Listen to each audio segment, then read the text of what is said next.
Hello dear students, आज मैं फिर आप लोग के सामने अपने एक नए वीडियो के साथ आया हूं और इस वीडियो में हम चर्चा करेंगे रेडॉक्स रिएक्शन चैप्टर के बारे में। तो रेडॉक्स रिएक्शन चैप्टर में हम बेसिकली स्टडी करते हैं सबसे पहले ऑक्सीडेशन नंबर और ऑक्सीडेशन स्टेट की। क्यों मैं ऑक्सीडेशन स्टेट और ऑक्सीडेशन नंबर से स्टार्ट कर रहा हूँ? क्योंकि रिडक्शन और ऑक्सीडेशन के बारे में बेसिक जो चीज़ें हैं वो आप लोगों ने पहले की क्लासेस में पढ़ ली होंगी। आई थिंक 10th में ये दिया हुआ है, ठीक है।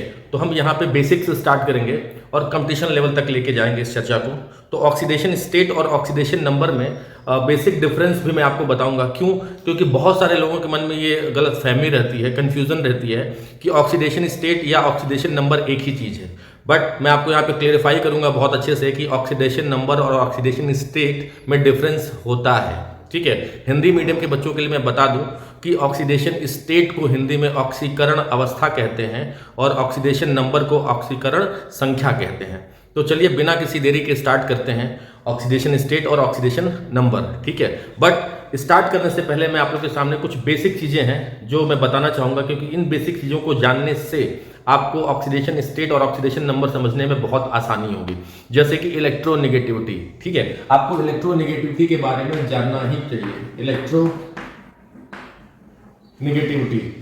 इलेक्ट्रोनेगेटिविटी शॉर्ट फॉर्म में मैं इसको लिखूंगा EN, इलेक्ट्रोनेगेटिविटी। इलेक्ट्रोनेगेटिविटी क्या होता है बच्चों? बेसिकली ये क्या होता है, जैसा कि नाम ही बता रहा है इलेक्ट्रोनेगेटिविटी। लाइक अगर मैं कहूँ तो ये हो जाएगा आपका इलेक्ट्रॉन, और यहाँ की स्पेलिंग में अगर मैं देखूँ तो गेट।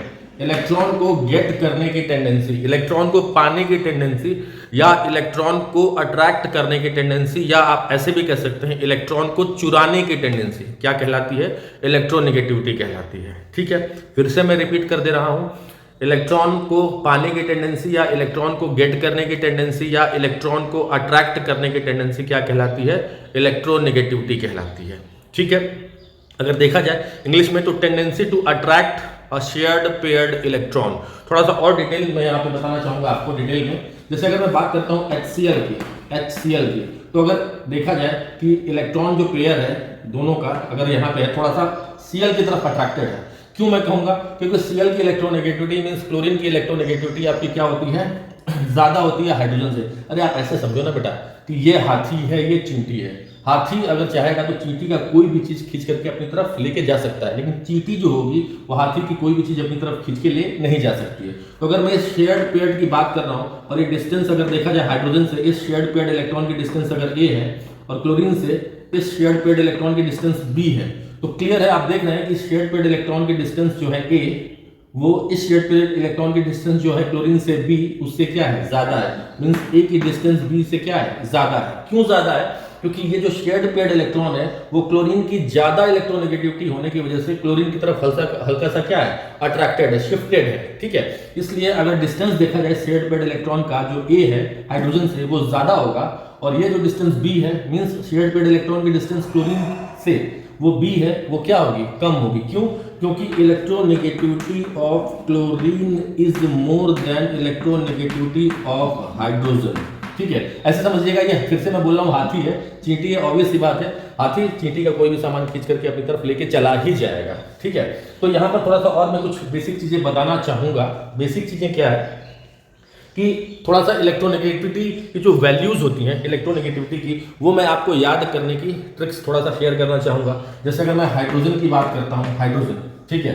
देन उसके बाद अगर मैं लिथियम की बात करता हूँ, ठीक, उसके बाद मैं बेरिलियम की बात करता हूँ, उसके बाद बोरॉन की बात करता हूँ, उसके बाद कार्बन, नाइट्रोजन, ऑक्सीजन, फ्लोरीन, इनकी बात करता हूँ। देन इसके नीचे क्या आ जाएगा? Sodium, then magnesium, then aluminium, then silicon, then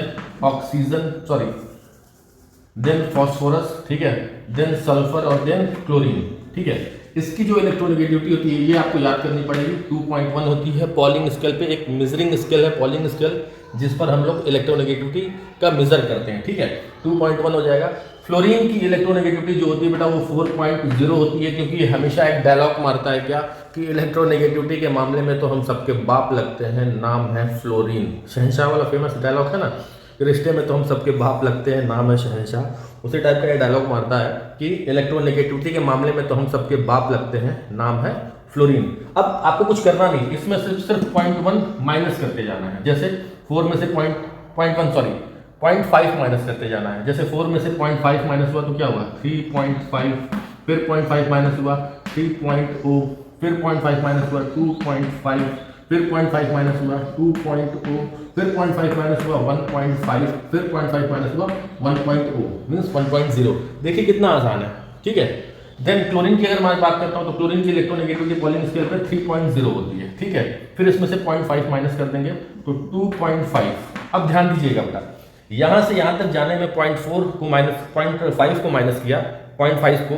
अब आगे बढ़ेंगे तो एक कम कर देंगे, मतलब अब अगर सल्फर से फास्फोरस की तरफ जा रहे हैं तो 0.5 की जगह 0.4 माइनस करेंगे तो 2.1 हो गया, ठीक। अब एक और पीछे जा रहे हैं, किससे, फास्फोरस से सिलिकॉन की तरफ, तो 0.5 माइनस किया, 0.4 माइनस किया, अब 0.3 माइनस करेंगे, कितना हो जाएगा 1.8, ठीक है। अब बाकी सब में 0.33 माइनस कर देंगे। 0.3 मतलब क्या, 1.8 में से 0.3 जाएगा तो 1.5, देन 1.2, देन 0.9। आई होप कि ये इलेक्ट्रोनेगेटिविटी याद करने का जो मैं ट्रिक बताया हूँ, ठीक है, एक दो बार आप इस वीडियो लेक्चर को देखेंगे तो आपको भी समझ में आ जाएगा, ठीक है। तो ये था बेसिक टर्मिनोलॉजी इलेक्ट्रोनेगेटिविटी के मामले में, और कुछ एलिमेंट्स की इलेक्ट्रोनेगेटिविटी की वैल्यू मैंने यहाँ पे लिखी हुई है, आपको दिख रही होगी, और मैंने आपको ट्रिक भी बताया बेसिकली कि कैसे इनको याद करते हैं, ठीक है। और याद करने से फायदा आपका क्या होगा बेटा, ये मैं आगे बताऊंगा अभी इसी लेक्चर में, कि आपको बॉन्ड तोड़ने में बड़ा आसानी हो जाएगी। कि अगर मैं बॉन्ड क्लीवेज की बात करता हूँ, बॉन्ड क्लीवेज, ठीक है, तो कैसे बॉन्ड तोड़ते हैं। जैसे पहला है इन case of ionic compound. Ionic compound में अगर देखा जाए तो बॉन्ड हम कैसे तोड़ सकते हैं। जैसे अगर मैं बात करता हूँ NaCl, ठीक है, ये कैसे टूटेगा, Na+ में और Cl- में, ठीक है, Na+ में और Cl- में। तो बेटा अगर देखा जाए तो Na की इलेक्ट्रोनेगेटिविटी क्या है, सोडियम की इलेक्ट्रोनेगेटिविटी क्या है, 0.9 है, मतलब कम है, और क्लोरीन की इलेक्ट्रोनेगेटिविटी 3 है, ज़्यादा। इसका मतलब किसके इलेक्ट्रॉन को अट्रैक्ट, किसके पास इलेक्ट्रॉन को अट्रैक्ट करने की टेंडेंसी ज़्यादा होगी बेटा, तो क्लोरीन के पास ज़्यादा होगी, किससे, सोडियम से ज़्यादा होगी, ठीक है। जैसे मैं कैल्शियम ऑक्साइड की बात कर देता हूँ, CaO, अगेन अगर देखा जाए बेटा तो Ca2+ O2-। क्यों, कैल्शियम की इलेक्ट्रोनेगेटिविटी बेटा मेटल है, कम होगी, ऑक्सीजन यहाँ पे देखा जाए तो 3.5 है, नॉन मेटल है, बहुत ज़्यादा इलेक्ट्रोनेगेटिविटी होती है। इसी तरह अगर मैं कुछ और चर्चा कर लेता हूँ इसके बाद यहाँ पर, जैसे AlF3 की बात करता हूँ, एल्यूमिनियम फ्लोराइड की बात करता हूँ, तो Al पर 3+ आएगा और फ्लोरीन पर एक ही माइनस आएगा। अच्छा, ऐसा कैसे हुआ, अभी मैं बताता हूँ कि ये AlF3 टूटा कैसे, ठीक है, और अगर टूटा भी तो 3+ और 3F- में कैसे टूटा। इसका भी एक कॉन्सेप्ट है बेटा, कि ये जो होता है, जैसे मान लीजिए आपके पास एक एटम है A, जिसकी वैलेंसी X है, और एक एटम है Y, सॉरी एक एटम है B जिसकी वैलेंसी क्या है, Y, ठीक है। तो क्रॉस मल्टीप्लिकेशन करते हैं तो जो Y होगा वो A का क्या बताएगा, नंबर बताएगा, ठीक है, लेकिन यही Y B का क्या होगा, चार्ज होगा, ठीक है। और ये जो X होगा वो B का नंबर बताएगा, X क्या होगा, B का नंबर बताएगा, और X A के रिस्पेक्ट में क्या बताएगा, उसका चार्ज बताएगा। मतलब क्या बनेगा, क्या हमारा फॉर्मूला, AYBX। अगर इसको मैं ब्रेक करता हूं, ठीक है, मैं इसको यहां दिखाता हूं, अगर AYBX को मैं ब्रेक करता हूं तो अभी मैंने बताया कि जो X होगा वो B के रिस्पेक्ट में क्या बताएगा, नंबर, या B का नंबर बताएगा, ठीक है, और जो Y होगा वो A का क्या बताएगा, नंबर बताएगा, ठीक है, लेकिन Y B का क्या बताएगा, चार्ज बताएगा, और X A का क्या बताएगा, चार्ज बताएगा। तो अगर ये तोड़ते हैं बेटा तो ये Y A का क्या बताएगा बेटा, नंबर बताएगा, तो Y A हो जाएगा, और X A का क्या बताएगा, चार्ज बताएगा, तो क्या हो जाएगा X+, ठीक है। इसी तरह X B का क्या बताएगा, नंबर बताएगा XB, और YB का क्या बताएगा, चार्ज बताएगा Y-। ऐसे तोड़ते हैं, ठीक है। इसीलिए मैंने बोला कि जो 3 होगा वो F का नंबर बताएगा, लेकिन यही 3 एल्यूमिनियम का क्या बताएगा, चार्ज बताएगा, ठीक है। तो इस तरह से हम आयनिक कंपाउंड को क्या करते हैं, ब्रेक कर सकते हैं on the basis of difference in electronegativity. तो आई होप कि आपको इतना अगर समझ में आ गया तो वीडियो को पॉज कर लीजिए और नोट्स में ये चीजें इंक्लूड कर लीजिए, ठीक है। चलिए,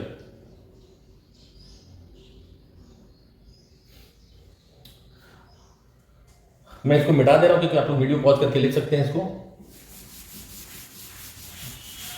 आगे अगर देखते हैं कि ये तो था breaking of bond in case of ionic compound. But अगर मैं कोवेलेंट कंपाउंड की मैं बात करता हूँ, कोवेलेंट अगर मैं कंपाउंड की बात करूँ कि कोवेलेंट कंपाउंड में कैसे ब्रेकिंग ऑफ बॉन्ड होगा, ठीक है, कैसे ब्रेकिंग ऑफ बॉन्ड होगा। तो जैसे अगर मैं बात करता हूँ HCl की, तो ये भी बहुत आसान है, H प्लस में टूटेगा प्लस Cl माइनस में टूटेगा। बेटा आप लोग सोच रहे होंगे कि मैं इतना सिंपल क्यों बता रहा हूँ, क्योंकि बेटा मैंने आपसे पहले भी कहा है कि मैं बहुत ही बेसिक से बताऊंगा। अगर ये HCl हो गया तो ऐसे बॉन्ड टूटेगा, C डबल बॉन्ड O है, ठीक है, तो ये 2 इलेक्ट्रॉन ऊपर होंगे, यहाँ होंगे, और 2 इलेक्ट्रॉन नीचे होंगे। क्यों? एक बॉन्ड में 2 इलेक्ट्रॉन, तो अगर ये बॉन्ड टूटेगा तो कैसे टूटेगा, C पे 2 प्लस प्लस O पे 2 माइनस, ठीक है, O पे 2 माइनस। समझ में आ रहा है? इसी तरह अगर मैं Cn बॉन्ड को ब्रेक करता हूँ, साइनाइड बॉन्ड को, तो कैसे टूटेगा, ऐसे अगर बॉन्ड टूटता है तो C पे क्या हो जाएगा, 3 प्लस हो जाएगा, और प्लस N पे 3 माइनस हो जाएगा, ठीक है। इस तरह से बॉन्ड टूट जाता है। बट अगर मान लो कि मैं बात करता हूँ H बॉन्ड H की, मीन्स अगर एटम्स आइडेंटिकल हो तो इलेक्ट्रोनेगेटिविटी क्या हो जाएगी, सेम हो जाएगी। तो किसी भी आइडेंटिकल एटम के पास ये प्रॉपर्टी नहीं होती है कि वो किसी दूसरे आइडेंटिकल एटम से इलेक्ट्रॉन को क्या करे, अट्रैक्ट करे। तो अगर एक इलेक्ट्रॉन यहाँ होगा और एक इलेक्ट्रॉन यहाँ होगा, तो बॉन्ड ब्रेक होने के बाद इलेक्ट्रॉन जो होंगे वो बराबर दोनों एटम के पास जाएंगे। क्यों? क्योंकि दोनों एटम के पास इलेक्ट्रॉन अट्रैक्ट करने की टेंडेंसी बराबर है। तो यहाँ पर बेटा क्या हो जाएगा, H डॉट बनेगा विदाउट चार्ज, और यहाँ पर भी H डॉट बनेगा विदाउट चार्ज। क्यों? क्योंकि यहाँ पर कोई भी एक्स्ट्रा चार्ज डेवलप नहीं होगा, क्योंकि इसके पास अपने इलेक्ट्रॉन के अलावा कोई एक्स्ट्रा चार्ज नहीं है, और इसके पास भी अपने इलेक्ट्रॉन के अलावा कोई एक्स्ट्रा इलेक्ट्रॉन नहीं है या चार्ज नहीं है, जिस वजह से इस पर भी कोई अलग से चार्ज डेवलप नहीं होगा। और ऐसे स्पीशीज को हम बोलते हैं फ्री रेडिकल बोलते हैं, ठीक है। तो अगर मैं एक और कंपाउंड की बात करूं, जैसे मान लो कि एक कंपाउंड है Ca3N2 कैल्शियम नाइट्राइड, ये आपका एक क्लास वर्क है, इसको आप ब्रेक करके बताइएगा मुझे कमेंट सेक्शन में कि आपने Ca3N2 को कैसे ब्रेक किया, ठीक है। अदरवाइज कुछ मैं क्वेश्चंस आज की क्लास में दूंगा और अगले लेक्चर में उन क्वेश्चंस के साथ में आऊंगा। तो अगले लेक्चर में मैं इसको भी बताऊंगा कि ब्रेक कैसे करते हैं। अगर आप लोगों ने लगभग सभी लोगों ने इसका आंसर अच्छे से दे दिया, 100% सही दिया, तो इस क्वेश्चन को मैं अगले लेक्चर में इंक्लूड नहीं करूंगा, ठीक है। तो चलिए इसको भी नोट कर लीजिए, देखते हैं, ठीक है।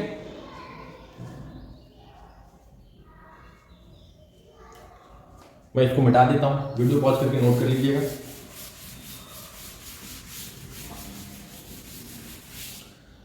अगर मैं H2O की बात करता हूं, HOH की बात करता हूं, तो यहां से ब्रेक होगा बॉन्ड तो इस पे प्लस बनाएगा, इस पे माइनस बनाएगा।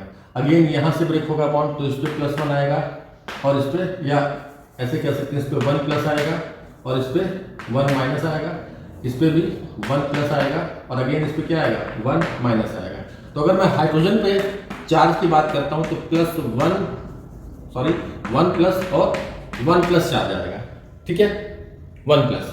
बट इसी 1 प्लस को अगर मैं सिर्फ ये लिखूं कि 1 प्लस, ठीक है, 1 प्लस, तो ये गलत हो जाएगा। क्यों? क्योंकि अगर मान लीजिए कि मेरे पास 1 प्लस चार्ज है और मेरे ही जैसे किसी दूसरे एटम के पास भी 1 प्लस चार्ज है, तो अगर मैं बात करता हूं कि यहाँ पर 1 प्लस है, दोनों को जोड़ दूं, सॉरी मुझे यहाँ पे 2 प्लस लिखना चाहिए था, तो ये गलत हो जाएगा, ठीक है। ये गलत क्यों हो जाएगा?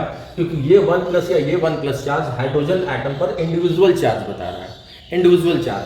और अगर मैं मान लीजिए कि एक हाइड्रोजन के ऊपर मैं लिख दूं कि कितना चार्ज हो गया, 2 प्लस, तो ये गलत हो जाएगा, ये गलत हो जाएगा, और ये भी गलत हो जाएगा। क्यों?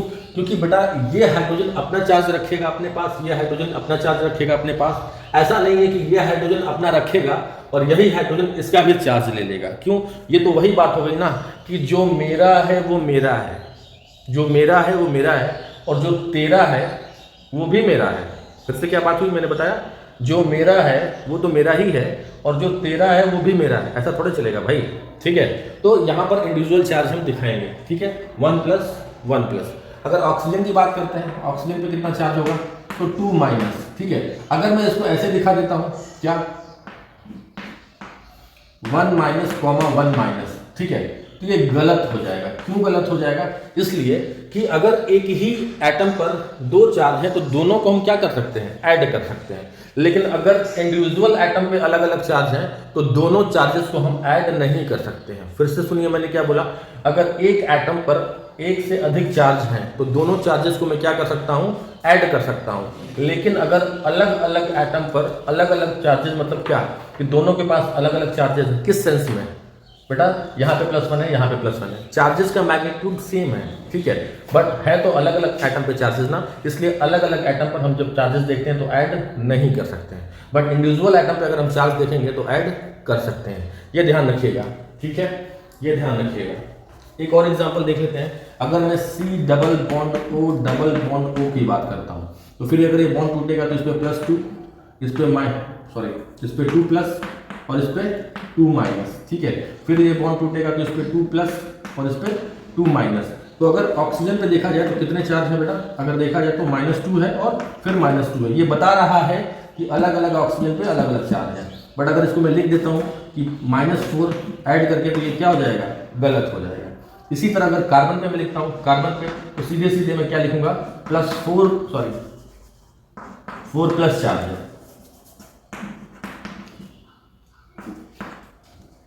ठीक है, 4+ चार्ज है। अगर मैं लिखता हूं कि +2, चार्ज है, मतलब 2+, चार्ज है, तो ये क्या हो जाएगा, गलत हो जाएगा। ये ध्यान रखिएगा बेटा, ये बिल्कुल भी ध्यान रखिएगा कि अगर ये 2-, चार्ज है अलग अलग एटम पर तो आपको अलग अलग ही दिखाना पड़ेगा, आप ऐड नहीं कर सकते। लेकिन अगर एक ही एटम पर चार्ज है, ठीक है, 2 बार 2+, तो हम ऐड करके लिख सकते हैं। जैसे एग्जांपल की एक और NH3 की बात करते हैं, एक और एग्जांपल देख लेते हैं। NH3 की बात करते हैं, ये टूटेगा तो +1, -1, ये टूटेगा तो फिर अगेन +1, सॉरी 1+, और यहाँ पर 1+, और यहाँ पर -1, ये टूटेगा तो फिर -1, ये टूटेगा तो 1-, फिर ये टूटेगा तो 1+, और यहाँ पे 1-। तो आप खुद बताइए कि हाइड्रोजन पे चार्ज कितना होगा, 1+, 1+, ठीक है। और आप चाहो तो इन सबको 1+ लिख सकते हो, क्यों, क्योंकि 1+ लिखने का मतलब है कि जितने भी हाइड्रोजन है उन पे सब पे क्या है, 1+ चार्ज है। बट नाइट्रोजन पे कितना हो जाएगा, आप अगर ऐसे लिखते हो 1-, 1-, ये गलत हो जाएगा। आप इसको क्या लिखोगे, 3- लिखोगे इसको ऐसे, 3-। तो ये मैंने आपको कुछ बॉन्ड क्लीवेज बताया, ठीक है, बॉन्ड क्लीवेज बताया। आई होप कि आप लोग को समझ में आ गया होगा, तो आप लोग इसको नोट कर लीजिएगा, ठीक है। और हाँ, कोई भी क्वेरी हो, कोई भी क्वेश्चन हो, एक रिक्वेस्ट है कि आप लोग कमेंट सेक्शन में लिख करके जरूर बताइएगा, ठीक है, जिससे मैं आपकी क्वेरीज को क्या कर सकूं, सॉल्व कर सकूं, ठीक है, नोट कर लीजिए।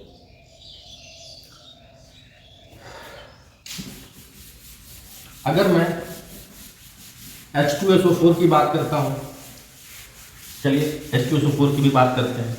एग्जाम्पल मैं ज़्यादा इसलिए दे रहा हूँ कि आपको अच्छे से कॉन्सेप्ट समझ में आ गया।